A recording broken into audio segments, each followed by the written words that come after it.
Welcome to the Tuesday Review. I'm Nathan on the board, as always, joined by James, Callum, and Alan in the studio this week as well. How you going, guys? Alan's back. Cracking. Alan's back. Alan's Back back again. again. Okay, no. No. I do not approve of the Slim Shady. This week we're talking It's a about big one. Dune. Dune, yeah. I've said before, our podcast is not unique. There's many podcasts like it. However, we have the spiciest hot takes. Oh, we have Alan. And this week, we also have Alan, which, always helps. But I think this week is going to be extra spicy. That spice is melange, because we're doing Dune. It's all about the spice. Yeah, and sand irritates us. Yeah. It gets everywhere. Although, yeah, this movie has some nice sand. Anakin does not approve. I approve of the sand in the movie, but Anakin does not. Yeah.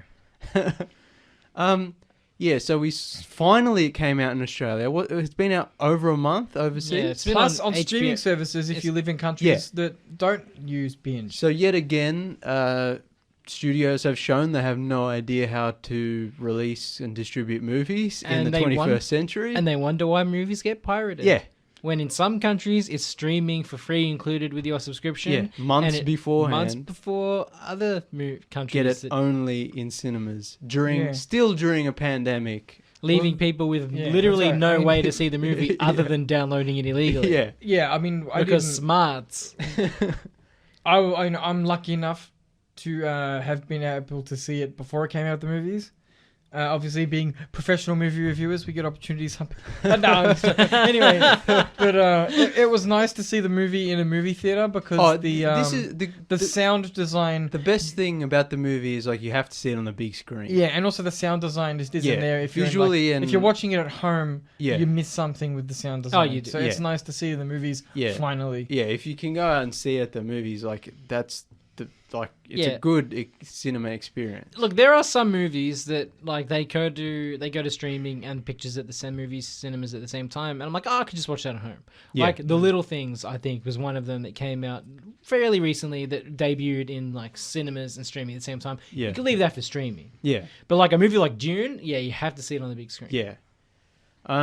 Well, I mean, I don't know if people know at this point, but Dune is by Frank Herbert, the original novel, is one of the science fiction author. One of the most influential sci-fi novels of all time. We wouldn't have Star Wars without Dune.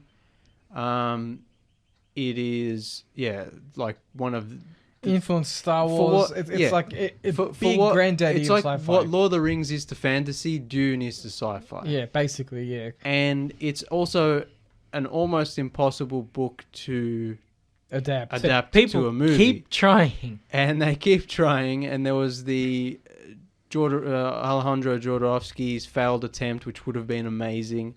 Then David Lynch's version, which came out in 1984, which flopped.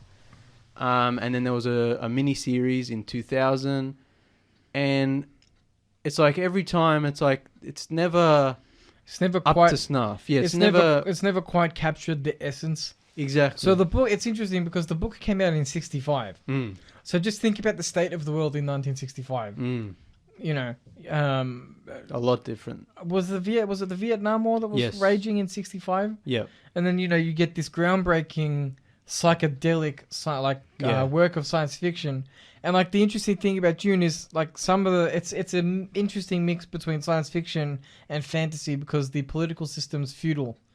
What's interesting about it is that it's not just set 100 years in the future or 200 years. It's set 10,000 years in the future. Yeah. So it's it's circled back round to where it's become more like a fantasy thing. Yeah. So you have ships and guns and all this interesting sci-fi tech, but there's also you can't use nukes, for example. Yeah. But there's also things you get sword fights and knights and spy masters and all these kind of things that are more at home in your typical fantasy The Bene Gesserit are a witch kind of. I like the ways that they implement these. He implements these, we'll say, fantasy concepts, for lack of a better term, in a science fiction world too. Yeah, because it's still all grounded in science fiction. Yeah, it's not just there's magic. It's there's a reason that they have these abilities. Is because they've been trained and they've been breeding people to this. Yeah. It's Genetic traits. It's all and- grounded yeah. in some sort of science, or Yeah. science fiction. So the whole backstory to this film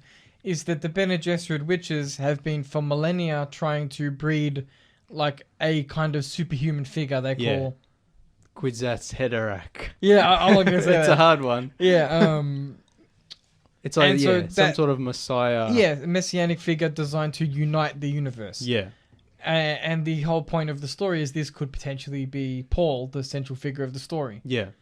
I suppose we should quickly circle back to, because one of the things I want to do, there are a few points of comparison to David Lynch's Dune, because David Lynch's Dune was a full-length movie which covered the entire story of the first Dune novel. Yeah. Whereas this film by Denis Villeneuve Well, is only the first half of the book, That's kinda. yeah, that's a good point that I want to bring up, is that it's going to be hard to review this movie because technically it's only half a movie. That's right. They only adapted the first half of the first novel, and then there's a part 2 coming out in a couple of 2023, years, yeah.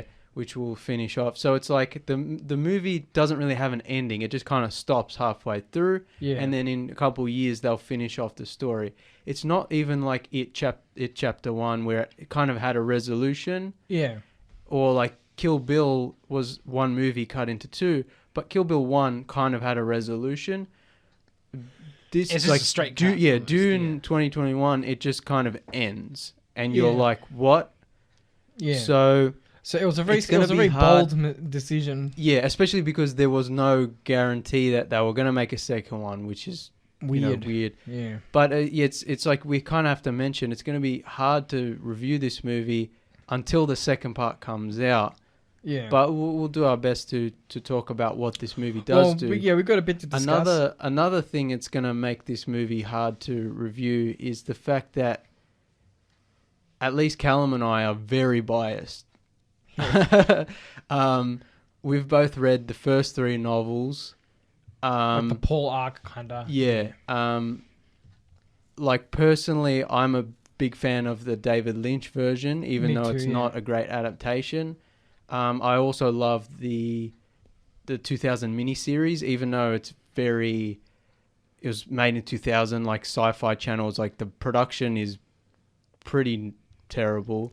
There's not a lot of budget behind it, but the adaptation itself is quite good. So Lee, I'm like big Dune fan. So it's gonna like we're coming at it from a different A fanboy angle. yeah, but also like I was trying to give the movie the benefit of the doubt. Well, Denis a vocal fan of the books, and that's why. Yeah. So the interesting fact about the production is apparently they were just working on concept design and like things like that for 6 months before they started filming. Oh, this movie it would have shows. this Yeah. movie would have had a long pre-production. Apparently, he knew he had to use CGI because it's a science fiction Yeah. movie, but he wanted to make it as seamless as possible, and he wanted to use as many props as Well, he could. Well, it looked like I said to James when watching. I'm like, it looks like there's a lot of miniatures. Yeah, Yeah, there's only like I was paying attention because it's like since this was the second time I'd seen it. You're paying that much attention. No. Yeah, no, but I'm like focusing on things like I was like looking at the CG to see some of it looked a bit rubbery or whatever. Yeah. But there's only one part of the film where there's like green screen involved and like that. There's But- a lot of green screen involved, but there's no. You're talking about noticeable. Yeah. I'm like, so it's a There's- very well done yeah. production in It- terms of Like the way it's been visually, designed Denis visually. Villeneuve, I think he pronounces it, but he, as a director, he's one of the only directors like Nolan who uses mostly practical effects. yeah. And in a movie like this, with such crazy things going on and such scale, he does a great job of Yeah. making things feel real, using a lot of practical effects, and yet the CGI that is there is mostly pretty great. Yeah. Which, if you've heard any of our other reviews, that that's almost never the case anymore. Yeah, there was no really bad CG in this movie that we could tell. Yeah, that there's a much. couple of dodgy bits, but yeah, nothing really. And like the best thing you can say about this movie is visually, it's very Stunning, impressive. yeah. Yeah. Yeah, I think the Well, he's always been great visually. He's always Yeah. been a great filmmaker, so that was never in doubt. no, the visual and the audio design of this movie is impeccable.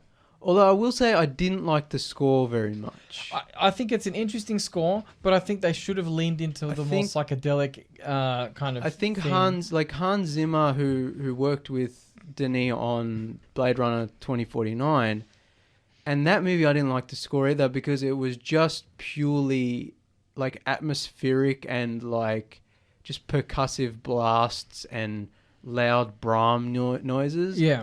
And I'm kind of like, well, the original Blade Runner is known for this amazing kind of synthy, futuristic soundtrack. Sound, yeah. And then you're just kind of, and I'm like, okay, I know you're going for a thing. And I think now he's just doing that again, but rather than cyberpunk, it's more like a space opera kind of thing. Wailing, lots of wailing. It's just like lots of like Arabic kind of sounding wailing and like more Brahm, and I'm just it kind of got boring and repetitive. Especially once you've heard once you've heard that specific type of wail the first couple of times, it loses that exactly. that Especially, edge to it. And there are moments where it's like it could have been impactful, but you've heard it like 7 times in the previous, half an hour. Anytime Paul does something, yeah, someone looks off screen. Yeah.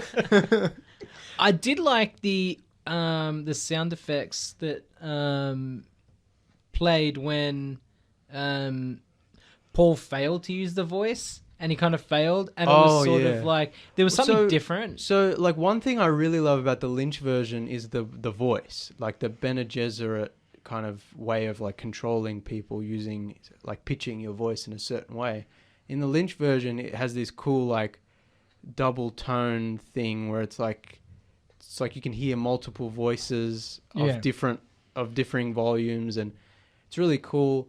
And in this movie, I didn't like it as much because it's more like just like a supernatural growl. Yeah. But what I did like in the cinema is like that bass that you feel when they use the voice. It kind of punches you in the chest with the bass.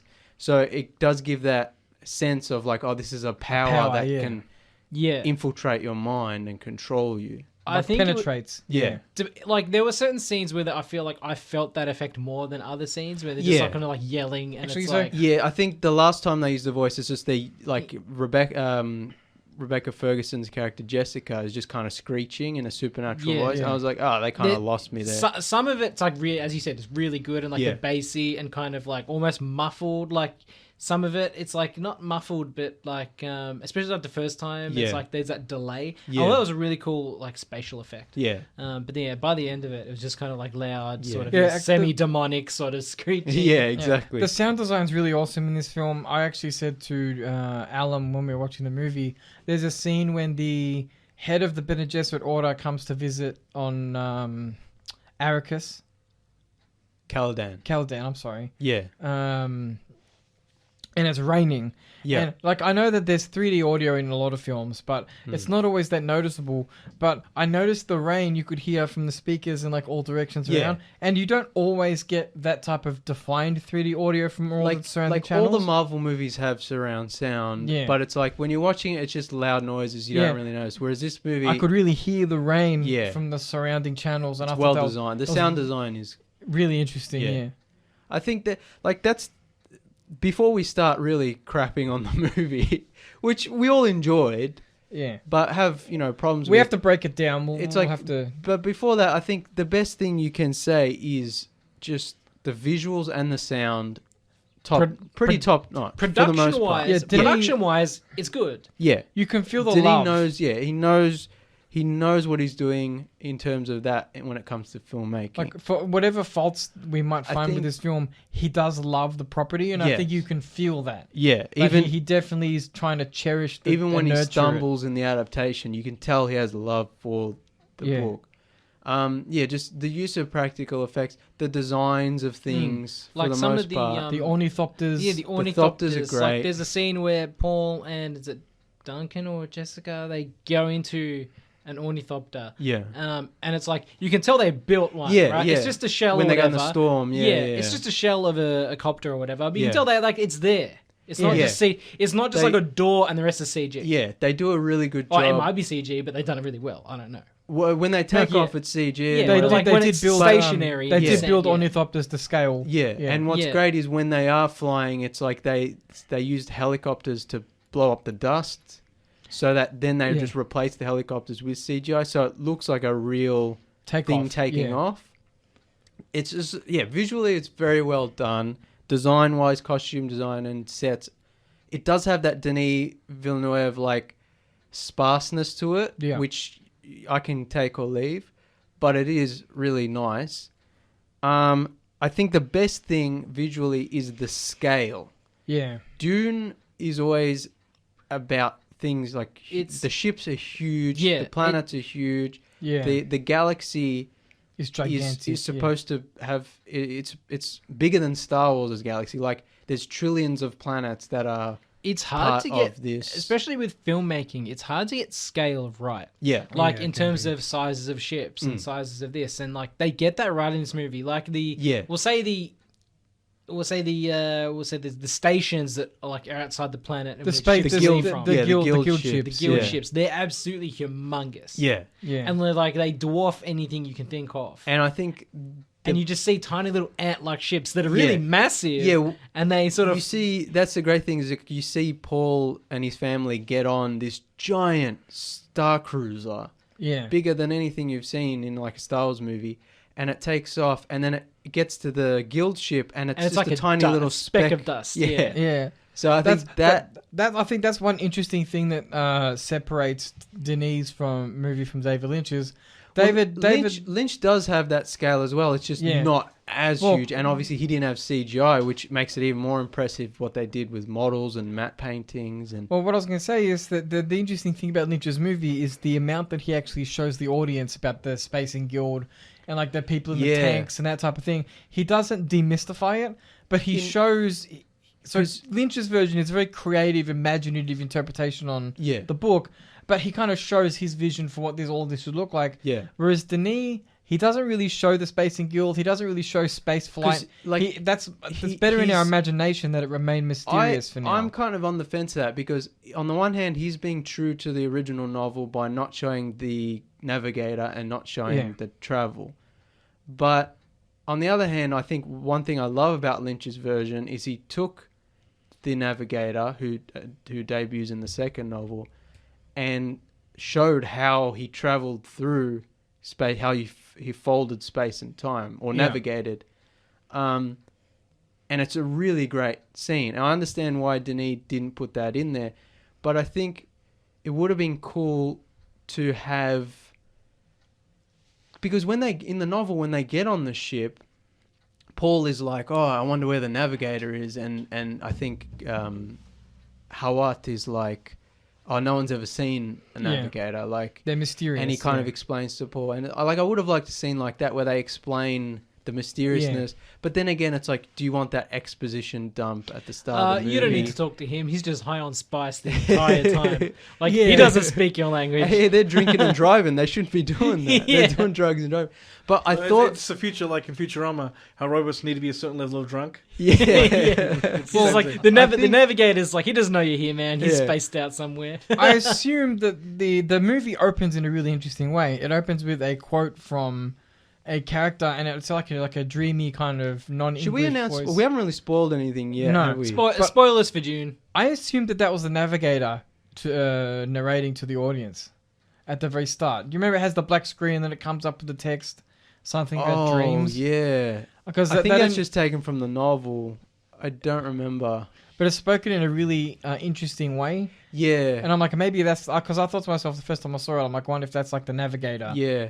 But see, that was weird too, because it has that quote within that alien language, and then it cuts to the WB logo. Yeah. And I was like, hang on, has the movie started or not? We're still doing opening studio logos? And as you said, James, they missed the opportunity to have like a desert planet when is it Universal? Oh, when the Universal thing, I was like, why didn't they miss the opportunity to turn the Earth into a desert planet? Anyway, but like when they do show the space travel, I didn't like how they get on the ship and then it cuts to they're at Arrakis. Yeah. And I was like, you had a good opportunity to do almost the exact same thing you did with that cut, but also show how space travel works in this universe where you travel without moving.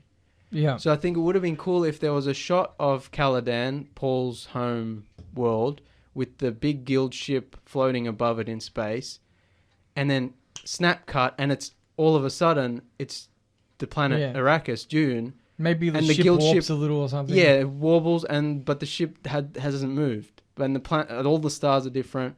I thought that would have been cool. And you could even have a line of dialogue of like they fold space without. So you want to see the warp drive in action?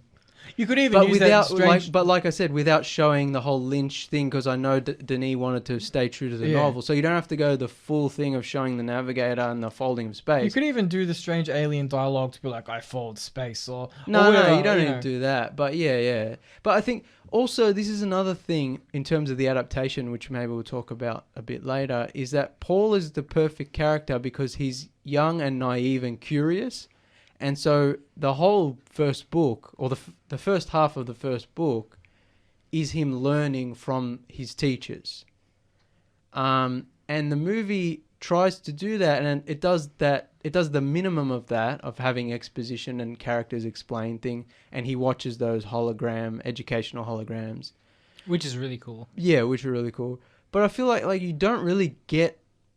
I feel like after watching the movie, I was like, if you haven't read the book, I feel like you'd still be kind of lost. But the problem is that a lot of the, especially I should say, mostly Paul's scenes, they're very introspective. So a lot of Dune is about the characters' internal journeys as well as what they actually do in the world. And I was saying to Alan, there's a scene, spoilers for Dune Part 1 and Dune Part 2, I guess.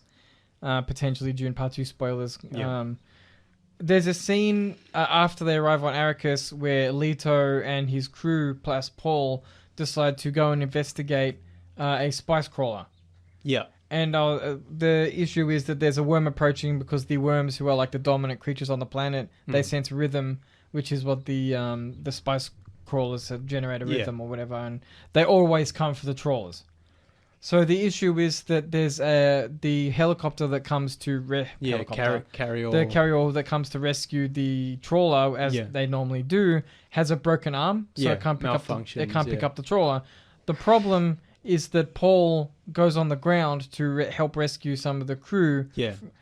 And he breathes in a whole bunch of spice. Yeah. And I had to say to Alan, I'm like, what you don't realize is that in the book version, from this point forward till the end of part 1 of the book, basically, Paul is constantly kind of seeing the future. Almost constantly. Yeah, his head's like 50-50 in the real world. Yeah, past, future, and present all happening at the same time. Yeah, and the movie doesn't do a good enough job of showing that transformation in Paul. I understand that they want to keep it sort of accessible for people to watch, and there's only certain things you could do. But Paul does have a lot of dreams and premonitions throughout the movie. We'll have to wait till the second part of the movie comes out, but I don't think all of them really were that great or particularly useful. I really feel like they undersold it. Like I've seen like people call this like it's a Zendaya perfume commercial, because it's just every time he has a vision, it's just her slow-mo walking across the sand. In the book, which in the novel is like an important part. Yeah, but he also sees like burning empires and he lots of destruction and crazy things that he actually can't interpret. There's also this self-fulfilling prophecy of like he hears the name Muad'Dib and then he chooses that name later on, whereas they don't set that up in this movie. Don't the Fremen choose that for him? No, they give him the name Usul, which he also hears in the premonition, but not in the movie. I'm like, what are they doing? Because I thought they only started calling him Muad'Dib after he reaches the Sitch. They do, but he chooses that name for himself. Yeah. So, but that's the thing is, in the book, they set that up through his visions, whereas in the movie, the visions, he doesn't ever hear that name. And so in the next part 2, he's just going to choose that name and it's going to be, okay, fine. But in the book, it's like, it's a self-fulfilling prophecy, whereas like he wouldn't have chosen that name if he hadn't already prophesized it. Yeah. It's not a big deal, but I feel like they could have, especially considering the runtime of this movie, which I feel like should have been longer. Yeah, I wouldn't have minded a 4-hour cut, because at least that way they could have included some things they omitted. It definitely needs an extended cut, and like there needs the Lord of the Rings treatment. Yeah, and if there isn't, it's a serious problem, because this movie, as it stands, it's not. They pad it out so much, but yet they omit things that are so important. Exactly. So, like it's 2.5 hours just of the first half of the first book, and yet there's still so much missing. Yeah. So one of the big issues with the film, well, there's two big issues that I can think of off the top of my head. But the first issue is, since it's like a medieval political intrigue is like a big part of the first book. Yeah. The issue is once they reach Dune. So the Harkonnens used to own in quotation marks. Yeah. They used to run Arrakis. Yeah. Which is the only planet in the universe, I believe, that you can actually harvest spice, which is the most important commodity in the universe. Yeah. So whoever controls Dune... Can I just say, I feel like out of all the 3 live-action adaptations, this one oddly does the worst job of showing how important spice is. Yeah. I don't know if that was just me personally. No, yeah, you're right. But I'm watching the movie, I get to the end of the movie, I'm like, why does anyone care what spice is? Like, yeah, that's true. They mention that it's really important, but they don't show. They mention it's important for space, and if you can't travel through space, the economy's in ruins. Yeah, but in the book, it's like there's space tea, there's spice tea, there's spice biscuits. Yeah, it's like everywhere. They hint at it in the movie, but like I feel like they don't show it really. They didn't do a good job. It's like, really spice is important. Now here's this. Yeah, and now here's the movie. It's like wait. So whoever controls, what's the quote? Whoever controls the spice controls the universe, or whatever. So the Harkonnens are very wealthy, very powerful individuals. The Emperor, the Padishah Emperor, Shaddam the Fourth. That's it. He decides to get the Atreides family to run Dune instead of the Harkonnens, and the Harkonnens like, oh no, that's not very good. And then the big bad Harkonnens like, well, maybe it's a curse or whatever. I can't remember his name. Baron. Yeah, the Baron Harkonnen. I can't remember his like normal name. Vladimir. Yeah, that's the. They never say that in the movie though. So I mean, here's the thing, right? The reason Dune is such a hard novel to adapt is because most of the movie is political intrigue, strategy, internal monologues, philosophy, you know, all that kind of stuff. So you've got the other live-action adaptations, which obviously have to cut stuff down and simplify things and use narration and so on. And then you get this version, and people, myself included, are like, finally, someone can do it properly. At the end of this movie, I know it's only the first half, I was like, they didn't do it justice. They cut out all the political intrigue. They cut out all the philosophy of it all. So the issue is that the Harkonnens have a backup plan because they want to ruin the House Atreides, and you know there's a feud between houses. Yeah, there's a whole mustache villain twirling stuff that goes on. So, but the issue is that they have an assassin in place. Yeah, who turns out to be the Doctor of House Atreides. Now in the book, and I don't know about the Lynch version because I haven't seen it in a while. Yeah, but in the book, that he has a whole backstory where his wife is being captured and. They make a deal that he can kind of, you know, go on to his proper life with his wife if he sabotages the Atreides. They hinted that through like one piece of dialogue. Yeah, he tells Leto when he betrays him. That's why he's doing it. The Baron Harkonnen is like, oh, you can be with your wife in death or whatever, and then he kills him. They did shoot the scene where he talks to Jessica about his wife. And they cut it, and I was saying I think they cut it because they didn't want to hint to the audience that he was the traitor. Yeah. But I'm like, he's only in a couple of scenes, and he doesn't really do anything. They need to flesh him out. And I feel like, there are so many characters in this movie where I'm like, they need to just be fleshed out. And if you can't do that in the runtime of just the first half of the first book, it should have been a series. I agree. It needed to be like a HBO miniseries. Yeah, but they haven't got the balls to be like, all right, we're going to make a series that's going to cost that amount of money as well. Exactly. But, I mean, I could go on so many tangents.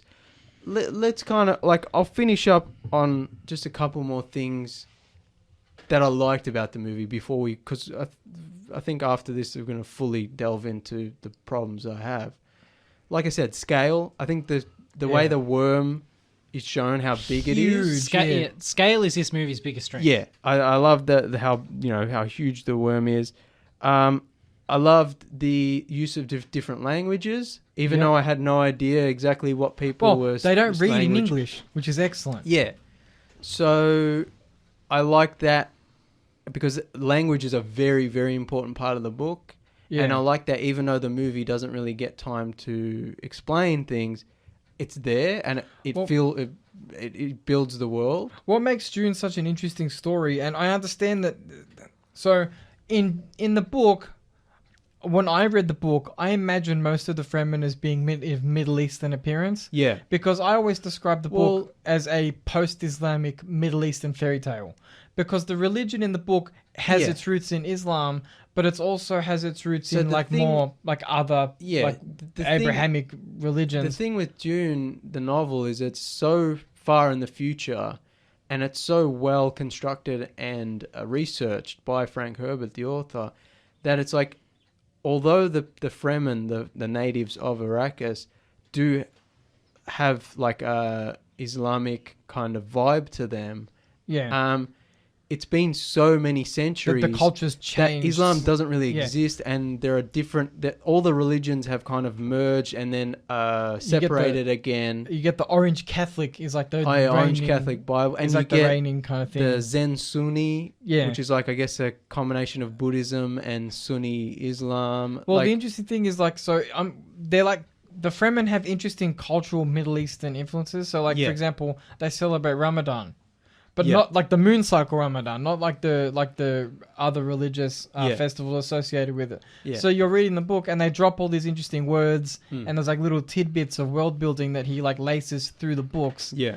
They don't do a good job of showing that. And I understand why they've we might get more of that when... what I was going to say is they've kind of diversified the Fremen a whole lot more than it is in the book. We might get more of that now where we're at a point in the story where we get to see more of the Fremen community. No, so the thing, keep in mind, it's been a while since I read the book, but the Fremen were, in the book, kind of homogenous because they were an insular community of people. They didn't readily accept outsiders. And so that's what I mean. I'm like, but homogeny of culture isn't a problem. Keep in mind, my point isn't that it's bad, just that it's a bit different. They're handling the Fremen in a different way. I feel like it's going to weaken the cultural elements of it. It's something this movie could have done really well. Is like, because in the Lynch version, the Fremen are just like Americans, basically, sort of. Yeah. It's just they're desert people, but they're just like, I don't think we sat enough with the Fremen to know, though. Yeah, so that's the thing, is the second part will flesh that out. But I think this adaptation, just in the first part, does miss that opportunity of having a race of people who feel like a race of people, rather than just a bunch of randoms who are desert people. Yeah. What I like about the 2000 miniseries is they shot it in Prague, I believe, and so most of the a lot of good sand in Prague. Yeah, it's known for its known for its sand and deserts. But most of the Fremen characters are played by Czech actors, so they all have this slight accent, and it doesn't it feels authentic. It adds. Some of them have American accents because some of the extras or English accents, whatever. But it's like, most of the main Fremen, and it gives them a sense of like they're another people, because all of the Atreides sound American or whatever. Yeah. And then you get to this adaptation, and it's like they had the perfect opportunity to make the Fremen seem like Middle Eastern people. And like we said, it's so far in the future that like races might not even exist, sort of thing. But also I feel like there should have been a one accent. Yeah. And when they cast Javier Bardem, who's Spanish, that could have been the I accent. was like, that is such a great... He plays Stilgar, the Fremen leader, and I was like, that is such a great choice for that character. They should use that, kind of like what they did with Wonder Woman when they cast Gal Gadot, and then all the other Amazonians had her accent. I'm like, that's a great idea. They should have done that here, where all the Fremen should have sounded with that kind of... not Spanish accent, but just a slightly different accent. Yeah. Especially because when I'm watching the movie, Javier Bardem seems to be putting on a bit of a inflection in his accent. Like, he already has a thick Spanish accent. He seems to be forcing it in a way that's not natural to his natural speaking voice. So I think he was playing the character as a fictional, race. but everyone else is just American or English, and So I'm that's it's got the same problem as all the other That's one of the adaptations. weaknesses I had. Like, there's nothing wrong with having a diverse cast. No. But I feel like if you're making a movie where some of the primary characters are from insular communities, Yeah. it's a point of controversy in the books. Yeah. Paul and Jessica are even there. And I'm not like, it's literally a politically tense thing that they have these outsiders joining their communities because it could signal the destruction of the sitch. Yeah. So you could have multiple sitches where maybe they each have different accents because they're from different parts of the... That's overcomplicating for the adaptation, but as long as you have one, because we talked about this in, I think, The Witcher or something else, where I'm like, diversity is fine and all that. But it has to make sense. It has to make sense. And I think considering most of the Atreides characters are white, then it makes sense that most of the Fremen characters would be Middle Eastern or black, which a lot of them are. But I'm just talking about in terms of accents and cultural things to make them feel different. And they just feel like a bunch of people who are dressed the same. They could literally be Atreides who walked off into the desert and became Fremen. Like, there's no sense that they're this ancient people who have lived in the desert. And that's again, the second part will kind of fill that in, but it just seems like a missed opportunity. But you get that sense of culture even when they get to when they first land on Dune. Yeah. There's already that sense of it's an old culture. And that doesn't really come through. You see a whole bunch of people in the hot sun, and then it's kind of lame. Yeah. Look, and then that's like your introduction to it all. Maybe we'll go to a quick break before we get too deep into the negatives and what we'd change and fix. We'll be right back after this quick break. You are back on the Tuesday Review, talking everything Dune. We've just shared what we liked about the movie. And I want to kind of finish off on that because I have a few more positives. Oh, yeah. But just quickly tying into what we were just talking about the way they adapt the Fremen on screen. Again, the previous two live-action adaptations, they haven't really had the time or the budget to show Arrakeen, the capital city of Arrakis, or Dune, and to show all the people and the goings-on and the markets and bustle, stuff. There was some shots of it in the miniseries. Lynch shot some stuff for the movie but cut it out for his movie. This movie you don't really get to see Arrakeen at all. There's that shot of them flying over it, and visually it was really impressive. But it looked kind of just like a giant factory. Like all the buildings are connected and they're all kind of one mass, which I guess was supposed to show that it's this one big mega city. But you didn't really get a sense of that this is where a lot of Fremen live in a sort of Middle Eastern the bizarre... most important spaceport in the galaxy. I think also they might have done that from a perspective of we don't want to have any building the least amount that people can walk outside, the better. So a lot which of is buildings a cool idea, but you never actually see them. Yeah, they don't pay it off. You just see it from overhead. Yeah, there's no scenes of them walking in the markets under that sort of, because that makes sense. But and then there are also multiple times where they say, "Oh, it's so hot, we can't be outside," but then they're just walking around outside, which is kind of dumb.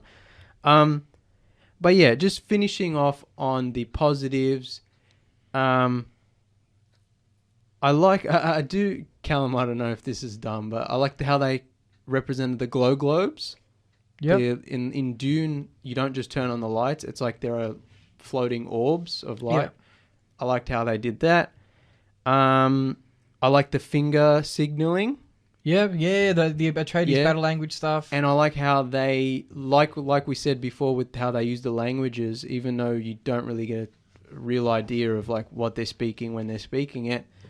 I do like how they use that a lot. Yeah, it's a big part of the books too. Yeah, and because we'll talk about very soon how this movie plays it too safe in a lot of ways, but I do like how there is a lot of subtitles, a lot of different languages, alien languages, and a lot of hand signals with subtitles. I'm good. We don't need to dumb it down for the audience too much. World building. Yeah. And like we were joking at the start of the show, the sand in this movie is really well done. Yeah, it doesn't look cheap. The way it rumbles, the way the worm makes the sand loose to the point where it's almost like water. It looks deep enough. And people start sinking into it. The way that vibrates, that is a really well done, really good effects and really good design and research was put into that, especially for a movie about a desert planet. Yeah, it's such an important part. So this is an interesting point, which this point will connect our good and bad. This is both a pro and a con, and I'll see if you guys agree with me. The cast is really great. Pro. Con, the cast is stacked with all these like famous, well-known faces, to the point where it's kind of hard to take the movie seriously as a mature adult film. I mean, there's other elements to that point that are unrelated to the cast, but I kind of agree with you. The cast is stacked. I do. Like, I love Jason Momoa. I think he's really good in this role, but every time he comes on screen, I'm just like, he shouldn't have been cast in this. Look, the only way it could have been worse is if we had The Rock or John Cena playing something. Then it would have been. Batista was good in this movie, but he's the exception because he's a legit good actor. He's a legit good, and he makes good choices, but like he doesn't get a lot to do. You know what? This makes. It's a hard thing. So Dune occupies a place in our minds of it's like a book of great severity. Yeah, it's a very serious, very philosophical science fiction masterpiece. But when you attach really big name actors to it. Keep in mind, this is just an opinion. This is nothing against big movies or big names or whatever, but it kind of lowers it from being like an art piece. Yeah. So now it's the new Jason Momoa movie. It's Timothy Chalamet's you know, it's like Timothy Chalamet presents Chalamet. Whatever. Timothy Shamwell. Yeah. Tim Cham. Timmy Chang. He presents Dune. You know what I mean? It becomes this whole thing. Like you said, actually, the point I wanted to make about Zendaya is they marketed it so hard. It's like a new Zendaya movie and all that. But she's barely in the film. Like, I understand, like, the movie costs a lot of money. They have to market it and get people to see it. But, yeah, it's like watching the movie... They were kind of playing it so safe and marketing. We always talk about this. If you make a movie for everyone, you make a movie for no one. Yeah, that's right. Also, it's the movie weirdly strikes a tone of being very dark and mature, but also being almost completely bloodless. This movie is so PG-13, it physically hurt me. It's like, don't get me wrong, there's scenes with blood, right? Its lack of violence caused me violence. Because I was just sitting in my seat going like, there is no blood, there is no... I want to see... it feels like there's two cuts of this movie. And they've sort of given us a middle road, right? Because there's scenes where there's like a hand covered in dripping blood. There's still shots with like that's blood so on the... vague. It's vague, but there's scenes of like blood on the wall and like blood on the walls and like this violent scene. And I'm like, did they just remove a lot of the... There could have been a lot... No, I feel like we've talked about this many times before where the vision is compromised at the script stage. Before the script stage. It's like they know they're not going to make this giant blockbuster sci-fi movie. You have to write it if they can only market it to adults. Like, they're not going to make any money. You have to write it in a certain way that almost guarantees you the funding you're going to need. But it's like the thing with Dune is, although it's not an extremely violent book, it's very heavy. It's still it's very about the politics, about the social aspects, about the religion and so on. And so it's like you can't make this into a big blockbuster sci-fi action movie. Yeah. And I think that's, as we'll discuss, it's like the adaptation falls flat because even though Denis Villeneuve loves the source material, and this was, the one opportunity that everyone's been like, oh my God, this is going to be finally the best, Dune adaptation. It falls flat because he's trying to make this big epic sci-fi movie, and he can't really include the things that make Dune what it is, the politics, the intrigue, the adult-oriented material. I remember before the first trailer dropped, there was a lot of discussion about the movie, like behind the scenes, and they talked about the So in the Dune universe, there was a thing called the Butlerian Jihad. Yeah. So the backstory to this is essentially man created AI. AI goes bad. Yeah. Man has to wage war against AI, and that's why computers are essentially banned. Yeah. So you have human computers yeah, now. the Mentat. Yeah. So there was a rumor that they were going to refer to it in the new movies, as the Butlerian Crusade. Well, no. So the Butlerian Jihad in the books is an ancient backstory. Like it takes place thousands of years in the past. So it would make sense for the movie not to sort of dwell on that at all. But the future war that Paul sees, which is a very important part of the book and an important part of the movie, it's this holy war where the Fremen spread out across the galaxy and take it over to install Paul on the imperial throne. Now, that's also called a jihad, which fits into the whole Islamic Middle Eastern aspects of the book. Now, when the trailer came out, Paul in a voiceover says something like, "There's going to be a crusade" or something like that, and that's when we knew this was going to be the safe childlike friend version. And like you can't make a movie like this and start sanitizing it to a point where you're afraid to use certain words. Especially considering that this is something that they'll probably delve into more closely in the second part. But Paul is, in terms of history, he's not considered a nice guy.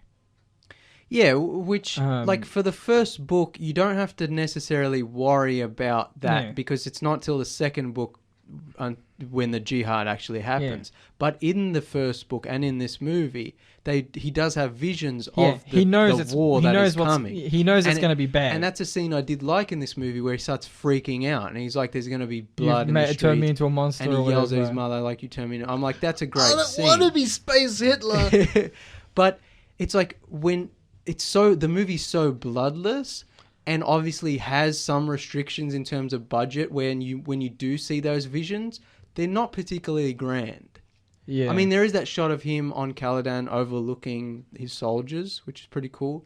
But the actual fighting when he's in that gold suit, it was really cheesy and sanitized. I was thinking about this earlier today. It would have been so much cooler to display Paul's actual powers when he matures into them. Yeah. That on the battlefield, he not even wear a suit because he knows where everyone's going to be ahead of time.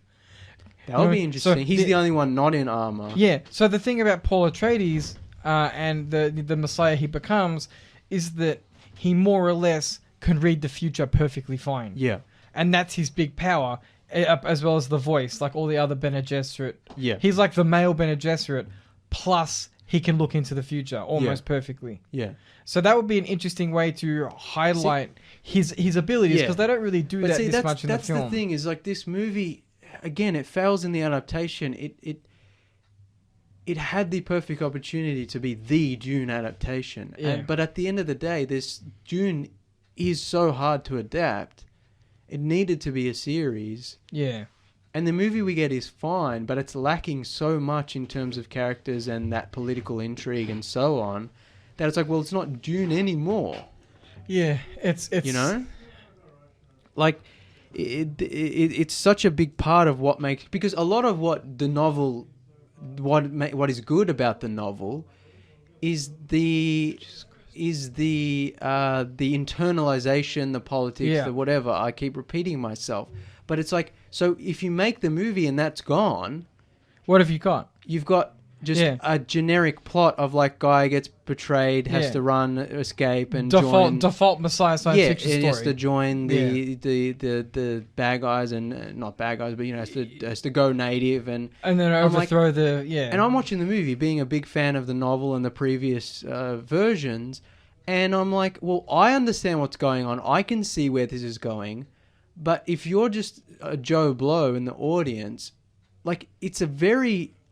Yeah. And it's not a very interesting movie. And the it's fact just that plot point. A lot of the stuff that they're setting up isn't going to get paid off until 2023. Yeah. So it's like, okay, the payoffs might be awesome in 2023, but we're in 2021. Exactly. And even if those things pay off, this first half, it's like, well, is this just going to be the first half you kind of have to sit through to get to the good stuff? And especially when you consider that Denis seems to really want to take his time with the material. Yeah. Right? Because it's a long movie, and it's like, you know, just half the book or whatever. Yeah. There's still a lot to get through. So what kind of sacrifices are we going to see in terms of the script Exactly. for the second half? Well, I mean, this is what I was talking to you when we saw the movie, and the character Peter de Vries, he's wasted in this movie. Because he's like a real nasty assassin. Yeah. So the Harkonnen have Peter as their mentat. Yeah. Whereas Thufir Hawat is the Atreides mentat. I did like how they represent the mentat computing abilities where his eyes roll back. And I was like, oh, that's an interesting way. But both those characters aren't really particularly used well. Yeah, no. Yeah. And again, like, it's the adaptation. They don't have the time to flesh out these characters. And so it ends up being similar to the other adaptations where it's like, well, those characters weren't as fleshed out there either, but at least in like the Lynch version they had personality. Yeah, the big hair and the interesting like way. Peter is a real nasty piece of work. Yeah. And in this movie you get David Dastmalchian, who's great, but he just stands around and like does a couple of... He's basically a clerk for the Baron. Like he might as well be carrying a clipboard, you know? Yeah.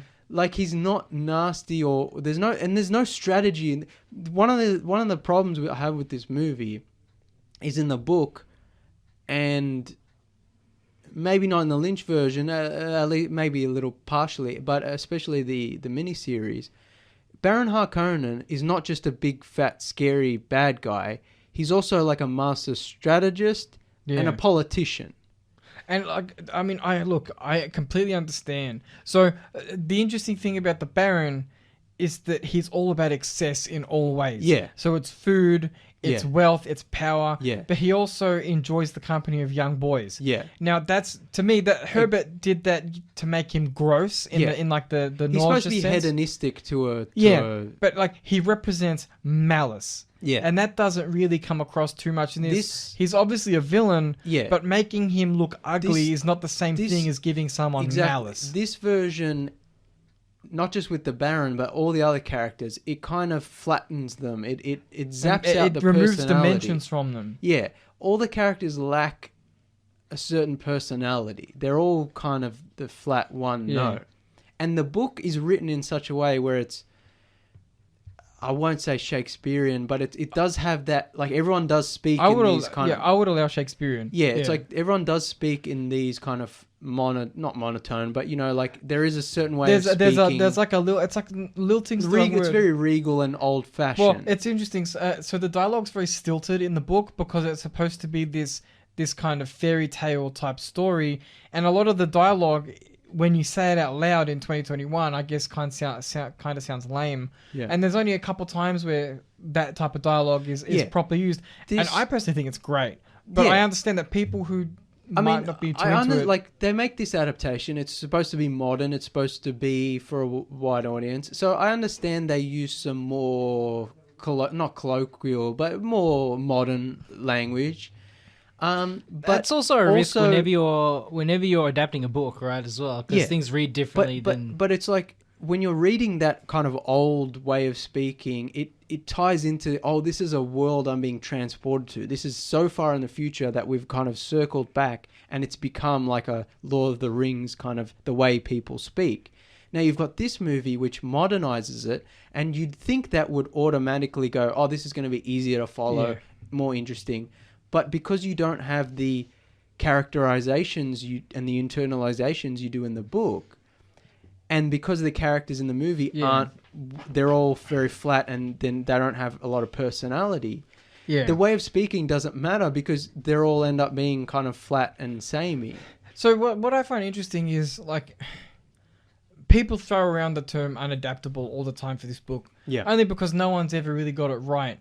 But I think that when you take a book that has a great internal exploration part to it, you need a really talented screenwriter to be able to translate that. And you need a series. You need I was going to say, or you need an Amazon Prime $100 million-esque series. Yeah. Well, not. I mean, we'll we'll get to Amazon's shows another time. But like you need the time to breathe. You need the balls to make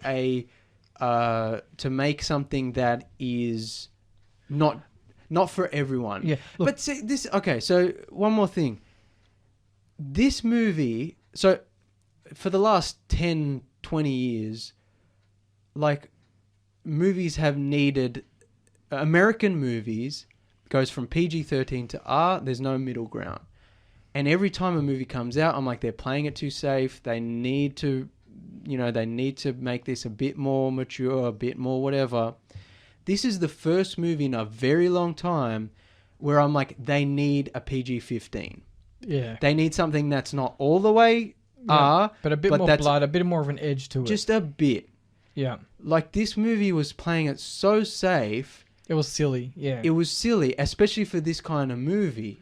It's not a kid's book, you know what I mean? No. Like, that's the thing. They're adapting an adult's science fiction novel, and it's a slow... it's not like it's an adventure novel. It's a slow burn of a novel, too. Like, it doesn't even matter that Denis loved the source material, because at the end of the day, he had to play it safe. And it doesn't matter that he visually brought the world to screen so well, because he had to play everything so safe, and he had to even the fact that it's only half the first book, he still had to rush things, and he still had to drop things and cut things.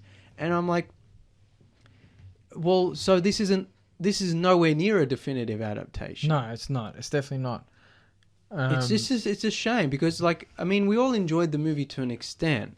Yeah. Oh, don't get me wrong. I enjoy it. Yeah, it's a good movie. I'll rewatch it when the second part comes out. I'll buy it on 4K when it comes out. I think it's one of the things that, unfortunately, we can't give a definitive until reaction until we see the second part. I mean, unless the second part is amazing, we're going to be left with something that is, at the end of the day, good, but is also kind of mediocre in its adaptation. And especially because this is the one that people were waiting for in terms of the adaptation, and I don't think it lives up.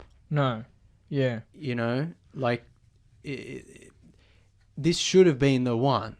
So the problem, like... This should have been the quiz, etc. Yeah, this is not the Messiah of Dune of Dune adaptation. The problem is that Dune is, and I'm not just blowing smoke up its ass. Yeah. Dune is a piece of literature. Mm-hmm. And the problem is literature is famously difficult to interpret for the screen. Because, like... Unless you're adapting something like a drama, it's really hard, because screenwriting is so different to novel writing. Yeah. So you're always every adaptation loses something. But with Dune, there's so much more to lose. Yeah. Which is the problem. You lose so much that it's almost not even. So there's not even the only way I would to do it anymore. Yeah. So the thing to me that's the big problem is they don't highlight how Paul's feeling internally. Yeah. Because Paul, the minute he breathes in that spice, he's feeling afraid, he's concerned, he's freaking out all the time. I'm like, with David Lynch, the like Lynchian surreal dream sequences are something that really would have helped, because it shows that kind of chaos internally. Yeah. Where you don't know what's going on. Yeah. And we barely get any of that at all. We've run out of time, but we'll pick this conversation up very quick, very soon. Yeah, it has a lot to lose in the adaptation, but I feel like you could still do it. There's ways to do it. And I'm surprised we haven't talked about Lord of the Rings so far.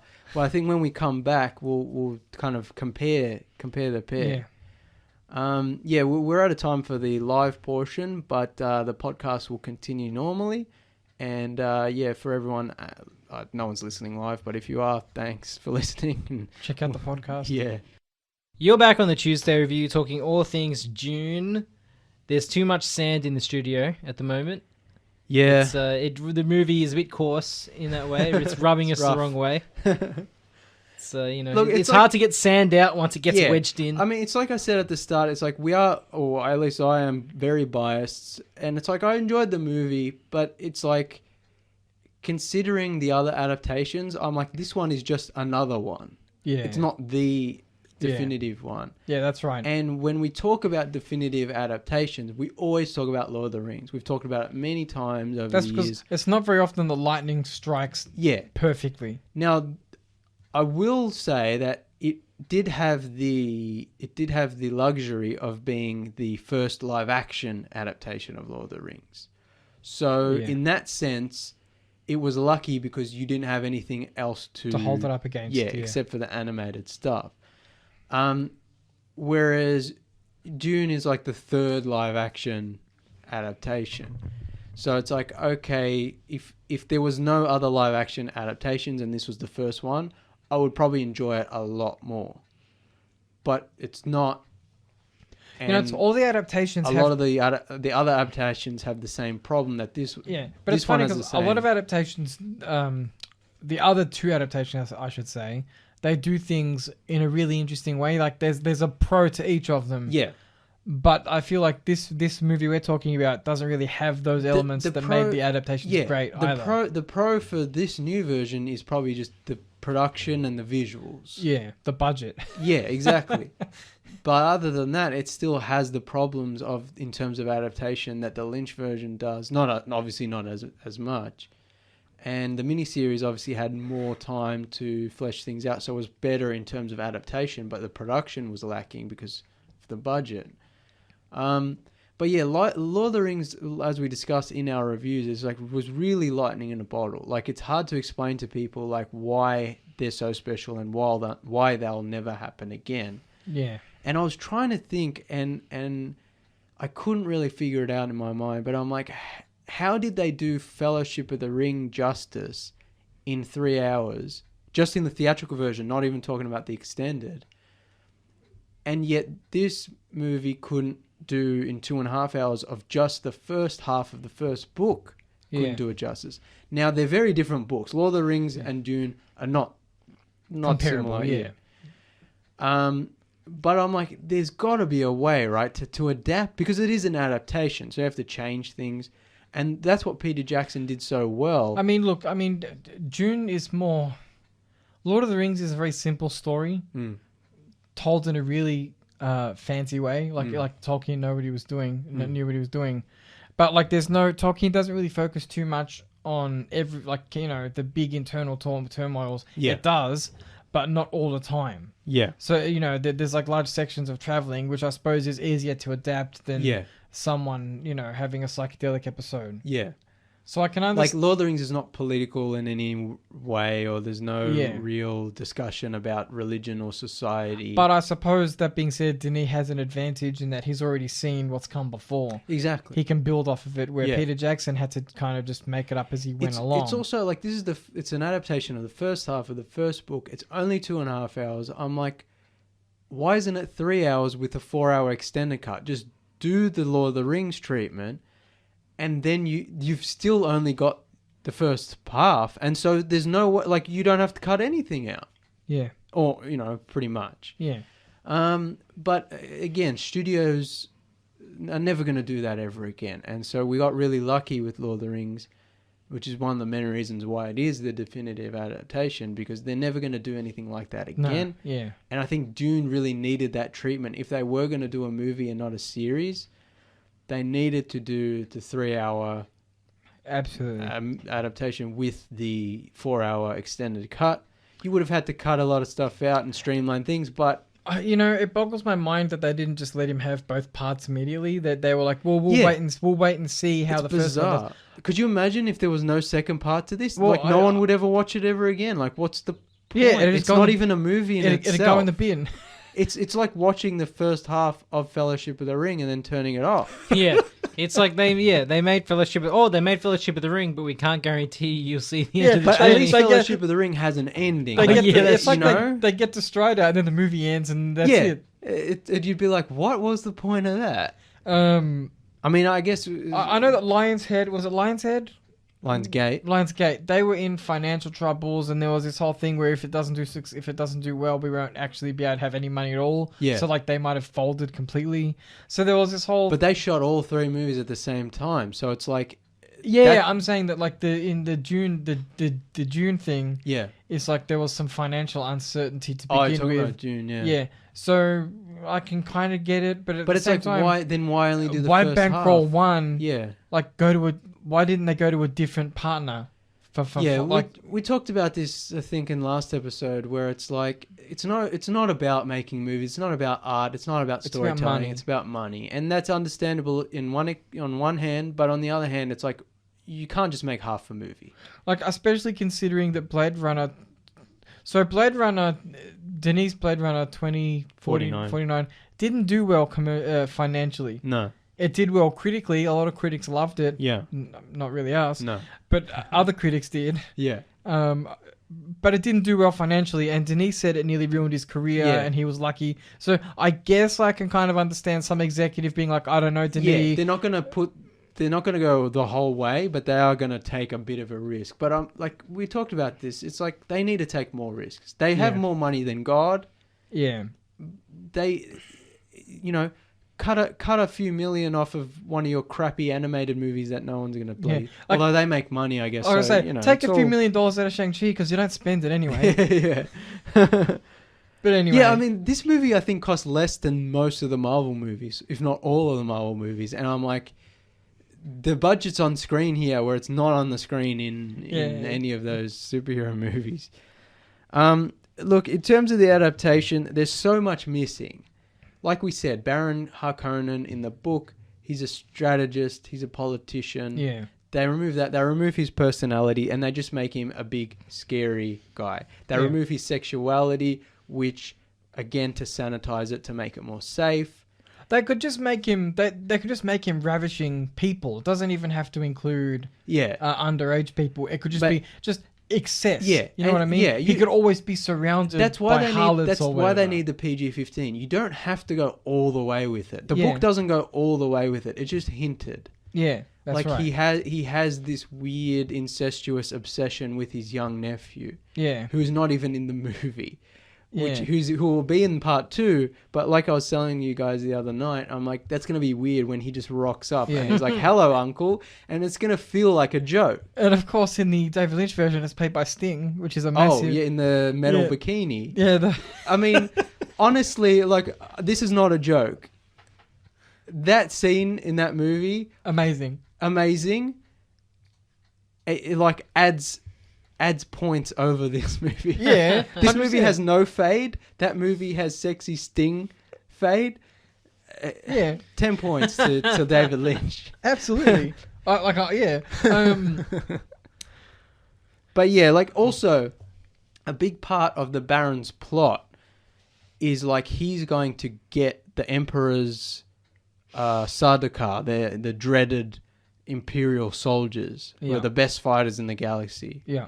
In the known universe, and he's going to dress them as Harkonnen soldiers, send them to Arrakis, so that to the other houses it just looks like a minor squabble between two warring the houses. Emperor's not favoring. Yeah. Whereas in reality, it's the Emperor trying to get rid of House Atreides because they're becoming too popular. Yeah. Which is a great bit of intrigue, but they don't have time to go in that in the movie, so the Emperor literally just sends his Sardaukar soldiers to Arrakis. And I guess the excuse is that they can't get message off-world that that's what happened. Yeah. So that the other houses won't go to war with the Emperor. And I don't know, like I know they have to streamline things and change things for the adaptation, but you're just losing so much. Yeah, exactly. Like, to the point where it's like, well, what's the point anymore? Yeah. And it adds into like the Baron's intelligence. It's like it's all gone now. He's just a fat guy with resources. Yeah, no, legit. Basically, he's just an evil guy. He's not particularly cunning. No, he's just Jabba the Hutt. Yeah, yeah. And it's the same with Peter. It's like he's just there. He's just a nasty guy. And he Rabban, his other nephew. It's like the Beast. Yeah, it's like Dave Bautista's character. He's just there. Looking mean. There's no real great scenes of them conversing or strategizing or anything like that. And for one of the wealthiest families in the galaxy, like none of them look healthy. No. I mean, that's the whole thing. Is like the Harkonnens, this evil. But it's obviously very surface level. Villeneuve took it so extreme to the point where they're like they don't even look like evil, they're sickly looking. For a second, let's just bring up Star Wars. Yeah. You look at the Emperor in the original Star Wars trilogy. You don't see him all the time. He's not a constant presence. but you know he's smart and you know he's deadly. Yeah. The way people talk about him, yeah. Yeah, they needed that in this film. They needed that emperor, the ominous. See, they presence. mention the emperor in this movie, but in the novel, the emperor is just a politician trying to save his seat on the throne. No, he means Harkonnen. Yeah, I was gonna say no. They should have given. They should have given the Baron. I know what you mean, feeling. but I'm like for a standard movie-going audience, when they do show the emperor and he's just a guy, they're going to be like, so what? Yeah. Now, if you actually had a proper adaptation with the political intrigue and the Game of Thrones moving of the chess pieces, then it makes sense. Yeah. But in this, the way they've made this movie as this kind of big sci-fi action movie, you're gonna get to that moment and people are gonna go, oh, okay, yeah. There he is. Yeah, like they'll give him some fancy armor or whatever, and that's about it. Like the way the Baron eventually dies in the book, which I won't spoil, in terms of like the overall action blockbuster, is kind of underwhelming. But in the book, it's just it makes so much sense, and it ties into this whole, and it leads into the second book and the third book.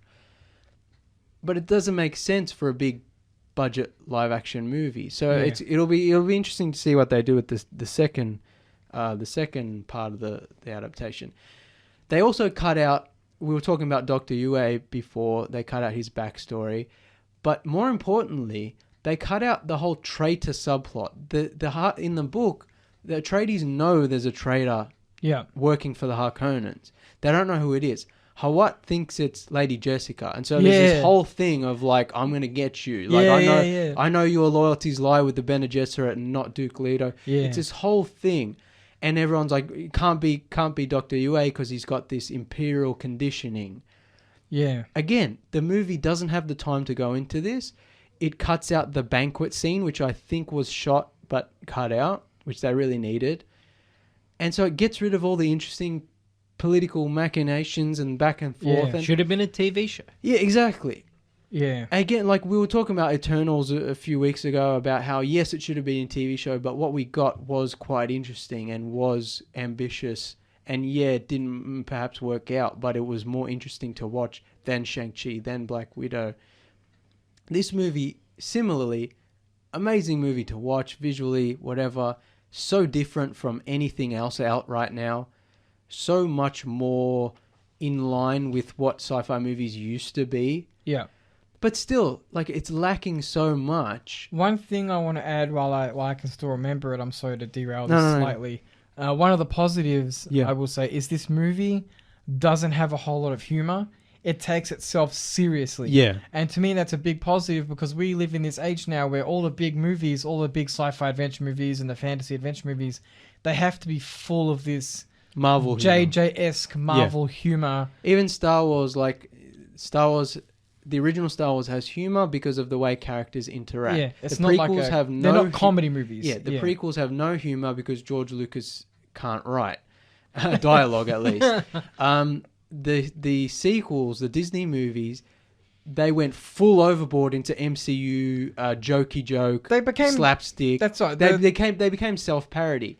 And people mistook that as, we're going back to the originals. I'm like, no, you can have humor without people literally slipping on banana peels and farting and doing all these things. Mama jokes in space. And drinking blue milk off some weird alien's titty. Like, so, that's the thing though. It's like, these movies weren't comedies.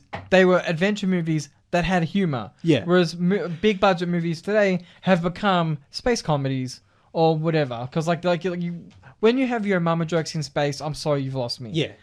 This film has none of that. Yeah, unless you're making a comedy or a space. This could have been so bad. Yeah. Especially with all the low-hanging fruit we could have got in Dune with the wetsuits or whatever they're called. Still suits. Yeah. Still suits being like, give me some of your water. I'm drinking your what?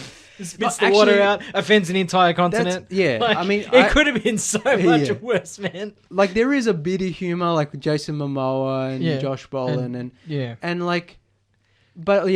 like Callum and I were talking about this off air one time. It's like, it's good to have a movie that's Joyless. not joyless, but it's like it's trying to be serious. It takes itself seriously. Well, look, it was interesting. So the reason I bring this up is there was a big argument on Twitter, as there are, of course, many days. There's big arguments on Twitter. But someone was saying that they hated this film because there was no joy in it. And someone said, don't you think it's good that for once we have a movie which is trying to have some gravitas? Exactly. And no, of course, not every movie has to take itself seriously. Yeah. But not all science fiction properties Science are fiction, joyrides. Yeah, that's why I said, like, this is not a movie like anything else that has come out recently, because science fiction now just basically means Star Wars or superhero movies. Yeah.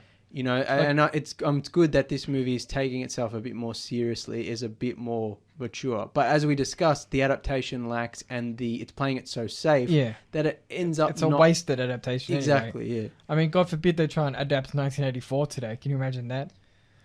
Too much politics in my movie. I wasn't even thinking about that. I'm like trying to force humor into 1984. Yeah. It's like you don't understand. Anyway. But yeah, like in terms of adaptation as well, like Lady Jessica is one of the most interesting characters in the book. Yeah. In the Lynch version, she's not particularly interesting, but the casting was good and the movie does a good job with it. In the miniseries, again, adaptation, you can't do all the internalization, you can't do all the Bene Gesserit, like, history and all that, but, like, does a good job. This movie, Rebecca Ferguson, I think, is fantastic, a great choice for Lady Jessica. The movie, I don't know, it deals with her character really weirdly, where she's supposed to be this really smart, sort of loving person. I don't really get that from this She's version. kind of cold. Yeah. She's defensive of her family, but she's cold. This movie doesn't do a good job of explaining why she gave Duke Leto a son instead of a daughter. There's this whole exposition scene in the rain with the Reverend Mother, who's like, you should have had a daughter, you know, you did this. And they don't really get to the fact that she gave Duke Leto a son because she loved him. Yeah. There's only one scene in this movie where they're lying in bed together. And he's says, like, I should have married you. And that's a good scene. You needed way more of that. Yeah. I think one of the problems with this adaptation, and the fact that it is only the first half of the first book, is that all the stuff before they get to the desert and join the Fremen is pretty good. Yeah. When they finally join the Fremen, it's like, I was bored. And then it ends because it's actually supposed to be the midpoint of the movie. Yeah. This is where the movie should get going. Yeah, it's when everything starts to ramp up a bit. Yeah, we're seeing Act 1. And so, and so again, it's not fair to judge it because it's really only half a movie. But I think it should have been longer, and they needed more scenes on Caladan. Yeah, look, they needed more relationship building between all the characters. I know this is going to sound kind of dumb or mean-spirited, but if they didn't want us to judge a movie based on just the first part, they shouldn't have made a standalone movie, which is just part one. So, you know, if we have to shit on this film, and we kind of are in a way, they made it that way on purpose, we have to judge it that way. Yeah. We don't really have a choice. Look, yeah, exactly. And like I said, like when the second part comes out, our feelings will change, and if there's an extended edition, sure. But yeah, at the moment, like just seeing what we got, like it has these problems. Yeah. And I can forgive a lot of them to the point where I enjoyed the movie, but also I was kind of like, you're wasting this attempt at an adaptation. Exactly, and you're wasting these visuals and this great production on a mediocre adaptation. Yeah, that's right. Also, like I said earlier, like they don't do a good job of explaining why spice is so important and how much of a rare commodity it is. Yeah. And how it's only found there, and why the Emperor, like why the Harkonnens are obsessed with like controlling it. Same with water. On Arrakis, water is such a precious commodity. Yeah. To the point where the Fremen like recycle their own body's water using the still suits. The still suits in the Lynch version, awesome, mwah. Iconic, absolutely iconic. They like he got it in one. The design of the still suits in the Lynch version, perfect, how they should look. Fast forward all these years, They look boring. They're like motorcycle padding. I don't like it. Yeah. No, Now- it sucks. They suck. Like, I know he doesn't want to just copy the Lynch I version. wouldn't be mad. I would not have been mad at all. I would have been like, what's the legality here? Can we just copy them? Kind of Yeah, thing. yeah, exactly. Also, there's that scene where Dr. Kynes explains the still suits. That's a scene in the book and in the previous adaptations that I really like, because he actually explains like how the whole thing works. That you walk and it uses the walking motion and it pumps, and your sweat and it recycles it, and there's a little catch tube, and there's also a nose tube for breathing, and it recycles urine and feces while you're walking, and it all. It's like its own self-contained ecosystem for water. I know in the movie they didn't want to dump all this on you, and I know they wanted to kind of get to the next scene. And the way Dr. Kynes does it in this movie is just like, oh yeah, it recycles your water, let's move on. And I'm like, they also had an opportunity. You're missing out on what makes Dune special. Yeah, they had an opportunity in that scene as well to highlight Paul's ability to know the future, because at that point in time, he's already starting to know things. Yeah. So there's a part where it's like a throwaway line where she goes to Paul, Liet Kynes says to Paul, oh, this is perfect. And he's like, oh yeah, that's right, I know how to do it. You're wearing it in desert fashion. Who told you to do this? And he goes, oh, that's the way I thought. I'm like, you could have had a quick flash scene of him at some point, maybe even when he's all the way back on Caladan. Line of spice. That's not necessary at all. But what I mean is they're going to allude to him seeing the future, but unless you've read not the future, but unless you've read the book, how are you supposed to know that he has an innate intuition for all things Fremen? But that's what's so great about that scene, is that it illustrates so much with just saying so little. It's like he's the only one out of the newly arrived Atreides who knows how to put the still suit on just innately. And that's why Dr. Kynes thinks he might be the Messiah. And that's why later the Fremen he'll know your ways as he will belong to exactly. them. Yeah. So that scene was fine. Although they do downplay it quite a bit. I think they could have maybe played it up a little bit more. Also, Gurney doesn't sing. No ballad, what is it? Ballast? Yeah. Yeah. None which of that. Apparently they filmed and cut out. And I'm like, why? If there's not an extended version, this is going to be a travesty. They could have had him. They filmed all this stuff and then cut it all out. There are scenes where there's just people standing around, right? Yeah. Why couldn't he be in the background strumming away? Yeah. Like just little bits and pieces that let you know that he's a musician, he sings. Like, honestly, if there's not an extended version, it's going to be such a kick in the balls. Well, I'm just doing some Googling here, and apparently this is Denis' director's cut. See? That's very concerning. Denis made a mistake. Exactly. So he loves the book. He tried to adapt it as well as he can, and then he cuts out all the cool stuff and the character stuff. Yeah. Yeah. So one of the actors, I believe Jason Momoa, said, we need a director's cut. He said, I want to see a longer version of this movie. Yeah. And Denis responded with well, no, this is what we envisioned. There is no short extended version. See that just release all the footage. We'll do it ourselves. Yeah, people are gonna give us the 18-hour cut, and we will fix it. People are gonna have to use the bloody deleted scenes off the Blu-ray to make their own fan edit, and then we're gonna have to download that and just make the movie properly in the first place. Yeah, that's it. Jesus. One more thing as well. It's like we talked about, like the characters. The lack of personality and how flat they are. And even the Lynch version where he goes really ham with the crazy characters, they each have this personality. In changing the adaptation, you get rid of what makes certain characters special, like Peter or the Baron or whoever.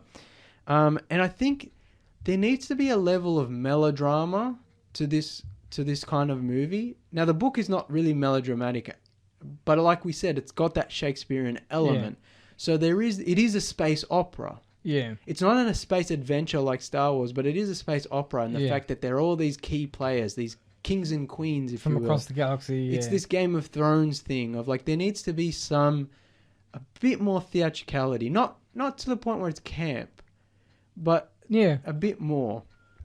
I think Ian McNeice, who plays the Baron in the miniseries, is the best Baron, and unfortunately doesn't matter how many adaptations they do of Dune in the future, I don't know if you can top that. So this version is so muted that it's almost like he's almost not a character at all. He's just So this movie is not very colorful actually as well. That was one of the things I forgot to mention. Yeah, Dune's movie, David Lynch's Dune, I should say. Yeah. For all its issues that it has, it pops. Yeah. And that's one of the reasons. Now, a lot of people, obviously hate Dune's. Jesus, I'm sorry. A lot Lynch's of people version. hate Lynch's Dune. Yeah. I mean, we love it. Yeah. Because it pops. It has character to it. This film, for all of its greatness, like the way it looks, the visuals, the sound design, it's all very just orangey brown. Yeah, like Denis, like he has this sort of, like I said, kind of sparse kind of, visual style. And it works and it looks really nice. But yeah, it does lack color. And like we talk about, a lot of movies now lack color, or they have a lot of color and then they grade it over with this ugly brown or whatever. And this movie, I know he's going for a kind of minimalist thing. Yeah. But it does lack a punchy kind of color, which is a shame. Well, if they didn't want it to be all yellow, they shouldn't have shot it in Mexico. Well, here's the thing though. Like, one of the interesting things about the book is that as the book progresses, you learn that while Dune is a desert planet, it's also full of life. Yeah. And there's lots of color if you can look for it, like the blue skies, the orange canyons, the red sands or whatever. Yeah. And then, the wildlife, there's plants dotted here and there. Well, I mean, that's the thing is, like, in the book, it like we said, like, it really goes into detail about how rare water is on Arrakis. And that means, in terms of wildlife, there's not a lot going on. Yeah. And so it makes sense that this movie doesn't have that. And the movie, the planet is a desert planet. So it is going to be very samey. But yeah, there's a lack of real punchy colors. Yeah. It's a shame. There's a lot of movies are like that. And like I said, it's Villeneuve's style. But yeah, it is a bit of a shame. It's not as bad as, the Marvel movies, which is so flat or whatever. Yeah. But it is a shame. So we'll talk about the action scenes now, because the worst part of this movie is the hand-to-hand combat. Garbage.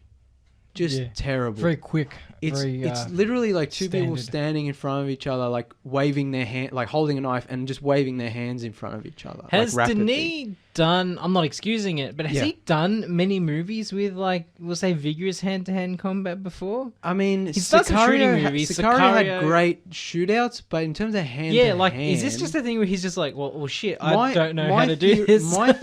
My theory is that he was trying to make it look really fast and futuristic. It's one of those things where I think, like, he has no experience in this. It looks like two kids playing with plastic knives, just really fast, waving in front. It's garbage, especially because this movie ends on a pivotal knife fight scene. Yeah, one of the most important parts of the book. Yeah. And an important part of the climax of this movie. And I'm just two guys waving their plastic knives in front of each other. I'm not the Dune expert. I'm not the Dune expert in the studio. I know the least about it, but well, the way the shields work, right? It's they go for slow movement, penetrates the shields versus fast movement. That's why ballistics and stuff like that don't work. So when they're like hitting each other with these sticks, you think they will just get repelled by the shield. Yeah. The combat might have been a little weirder, but it might have been cooler if it was just like really slow, methodical stabs. Well, just trying to penetrate the shields. In the book, because you explain it and you don't have to show it visually, they explain that like you attack, but when you have the opportunity to strike, you strike slow. Yeah.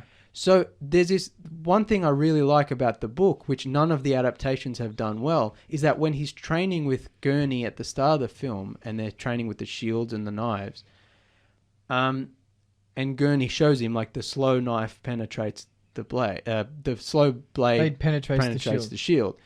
They do that in this movie, but his blade is off screen. He says, "Hey boy, look down. I've actually got you." Yeah. And then they cut to the wide, and I'm like, "That's a weird choice," but okay. Then you get to the fight with Jamis, the Fremen guy who challenges Paul. Now, in the book, an important part is what Paul has learned from fighting with Gurney and fighting with Duncan in practicing. Yeah. The slow blade penetrates the shield. So when he's fighting with Jamis in the book, Did the Fremen have shields like that? no, they don't use shields because it attracts the worm. Ah, very good. Yeah. They get like he's fighting Jamis, and like they mention like in the book, I'm pretty sure, that when he finally does get the striking blow, like the fatal blow on Jamis, he uses the same technique that he was taught when shield fighting, even though they're not wearing shields. It wouldn't work as effectively, yeah. No, it works effectively because that's what he was taught. Yeah. But they're not wearing shields at that time because they're in Fremen combat. So he could have done it a lot quicker, maybe. No, but what I'm saying is it's that great moment which you can explain in a book. You can't really show visual. Well, you can show visually, but it's that great moment where he's taken what he's learned and applying it here. You can show that visually if they showed Gurney's knife lower. Yeah, and then you can even copy the framing. Exactly. Yeah. And then when he stabs Jamis, it's like really slowly. It's the same wide shot. It's the same. It's exactly. And everyone's like, "What a killer! He's doing it slow." Yeah. and exactly, and it's kind of like it's like what a monster. Why is he toying with him? Kind of exactly. And they even say that because he's like, why is he letting him? Stilgar says, "Why is he toying with him?" And Jessica's like, "No, he's never killed anyone." They rush past all this in the movie. And the worst part of all this is when he does kill Jamis, he doesn't cry, which is such an important part of the movie. Yeah. Is all the Fremen who are so precious with their water. Yeah. Is like he's giving water to the dead. That's unheard of. I'm pretty sure like Paul bawls. I mean, like I don't know if he bawls, but he cries. Yeah, he cries enough that people can like see it. Yeah, and they're like touching his tears, and like he gives water to the dead. Yeah, oh and my that's God. like the moment everything changes. Yeah, they cut that out of the movie, and I'm like, Denis, what are you doing over there, buddy? Are you on the spice yourself? Because it's look, it is Hollywood. It's literally they're doing lines. Maybe it's spice. No, but it's literally the key one of the key moments of the whole book is because that's when everything changes for Paul. It changes the entire trajectory of his character. Yes. They go from being outsiders who were almost killed by the Fremen to being like, you're part of the tribe. They're a part of us now. Also, in the novel, and I'm pretty sure the miniseries, like when they do have that night fight, they go back to the siege and they have it like in the cave or whatever, and they strip down. I don't know if they're naked in the novel, but like they strip down to their underwear, and it's like it's a ceremonial duel. Yeah. Now the movie is rushing the climax because they have to they have to finish the movie. Yeah. And so they find the Fremen, and then the challenge is made, and then they just fight there on the spot in the still suits. Yeah. And there's no ceremony to it. There's no sense of culture, the Fremen culture. It's just you got to kill this guy, end the movie. Yeah. It's like even with the 2.5 hour run time of just the first half of the first book, they still had to rush the ending, which is not even an ending. And it's the most important part too. Yeah. And then Zendaya literally like looks at the screen and is like, "This is only the beginning," and I groaned. Yeah, no. I was like, "What are you doing?" All the jokes about this is going to be so cringe when you watch both parts back to back. I made these jokes. Why are you doing this? I made these jokes where the best part is when they look at the movie and they're like, "This has been Denis Villeneuve's Dune Part 1." What is this? Some kind of Dune? Looks towards the camera like Kevin Smith style. Yeah, and like Jason Momoa winks at the camera. Also, in terms of action, I feel like some of the big explodey set pieces and like the thopter flying, like the scene with the sandcrawler rescue was good, but when like Duncan is escaping and there's like a big laser exploding all over Arrakeen, I'm like, one, as I said before, they don't really establish that people live in Arrakeen and this is a genocide, but also like he's just flipping flying around. I'm like, I know, I've read the book. I know this character. I don't even care.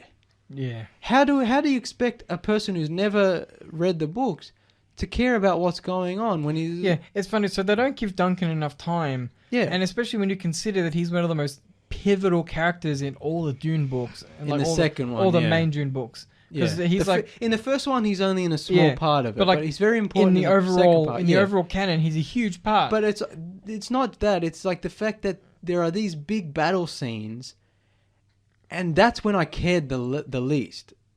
I was more invested at the start of the movie when they're just talking. Yeah. But this movie is, again, it's not a great adaptation, and it ends up just falling into the big blockbuster action movie trap. Yeah. And it doesn't turn into a big dumb superhero movie, and that's good. But it does go far enough into where there's like explosions and lots of guys like flipping around. Yeah. And like I said, the special effects are really good. So it's not bad, but it's just like I found myself not caring. It lacks. They needed to set this up more. It lacks the soul of the book. Yeah, like even like Gurney is like running with all his soldiers, and I'm like, shouldn't he at least mention the Duke? Like, where's the Duke? Where's Paul? I got to save them. And then one of his soldiers is like, "I'll go, sir," or something, just so you know that he's. But he's just everyone's running and yelling, and there's no. Yeah. There's no sense that this was a. And because the movie has moved so quick up until this point, and the house is empty, and you're like, well, where is everyone, kind of thing. It's just as an adaptation, it's so lacking. Isn't there a key part where I can't remember if it's Duncan or Thufir, someone gets really drunk. Duncan. Yeah, Callum, that was you in the cinema. Yeah, that was you. No, but yeah. So that was like a key part because Duncan feels like maybe a part of the problem was that he wasn't paying enough attention. That's part of this the traitor subplot that I mentioned earlier, where it's like, who is it? Is it Jessica? Is it this? And there's like people, and they're like trying to figure it out. And Duncan like gets drunk and he like barges in and he accuses Jessica of being the Harkonnen spy. Yeah. And again, like that part, that's in none of the adaptations, and I understand why they cut that out. But again, like you lose all that political. Who is it? You know. Then you could have the Dr. Yue scene where he talks about his wife, and it's not immediately clear that he's the traitor, because you've got other suspects. Yeah, that's it. You know? Yeah, they don't set everyone up as like key players. Yeah. There's only really the Baron as the key player. Leto is not a particularly political guy in this adaptation either. No. And there's parts in the book where you see Leto explaining some political stuff and like he moves from place to place. Like Leto is a great leader. Yeah. He it doesn't come across too much in this adaptation though. Like the bit where he saves the sand crawler thing in the book and even in the Lynch version and the miniseries, it's like because the Harkonnens were so brutal that it's like that's the first time a leader has actually shown to be caring about his men. And he says screw the machines. Yeah, but it kind of they gloss over it in this movie in a way. I don't know how I would have done it differently, but I would have done it differently. Yeah. Yeah. Also, nitpicky, but it got to be said, the Fremen blue eyes, not blue enough. I'm sorry. Not blue enough. I remember when I saw a promo picture for this film and they had normal eyes, and I said to you guys, I'm like, if they don't have blue eyes, I'm hating it. I don't care how good it is. You can't ignore what do they call them? The eyes of Ibad. Is that it? Yeah, I think so. You can't leave it out. Make a Lynch's version blue as you want. Lynch's version wins. The still suits wins the blue eyes. Like, I don't know if Denis was just trying to be different or whatever, but they're unnaturally blue. The whole point is they're unnaturally blue. In the book, they're it's like described as blue upon blue. Yeah. It's supposed to, because the spice is such a powerful substance.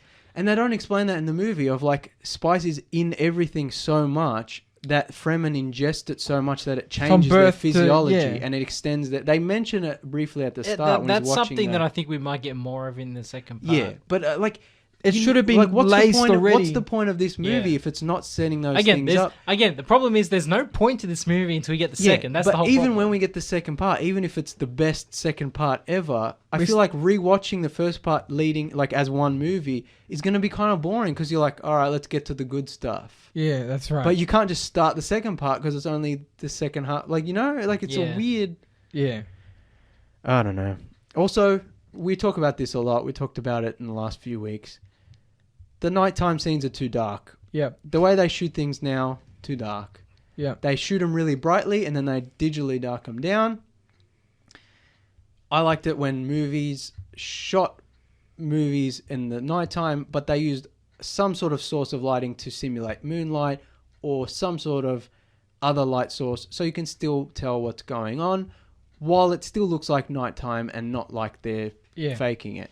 Whereas now they just shoot it brightly and then darken it all. So it's like, look, it's realistic darkness because it's all flat and black. See, there's no light sources here. So, of course, I'm like, it's a movie. I want to see what's going on. What's the point otherwise?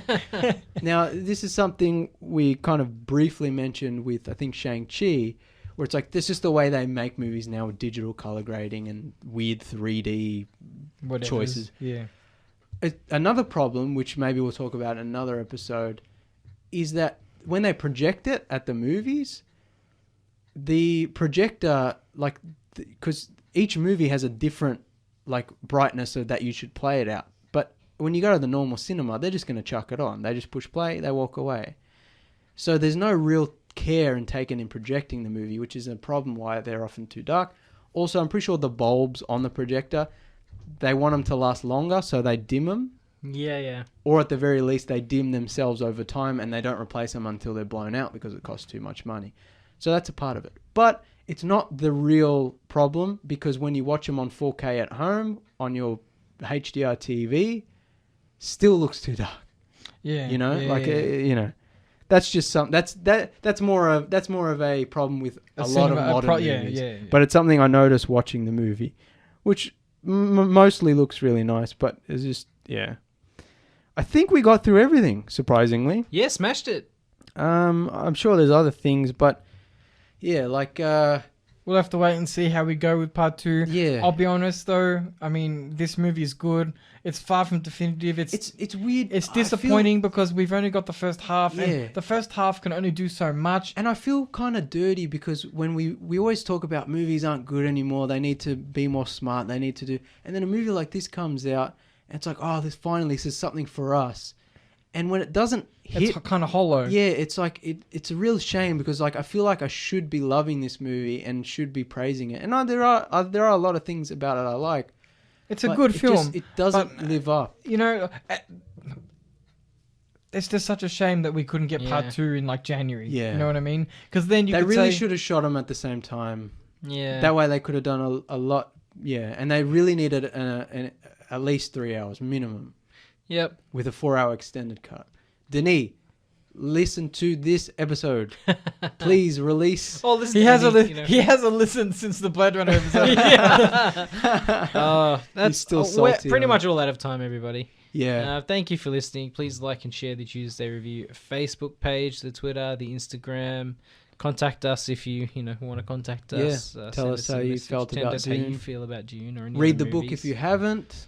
Yes. It's fascinating. Shai-Hulud willing, we will return next week. Yes. That's the old man willing. All right. Thanks, everybody. Adios, cousins.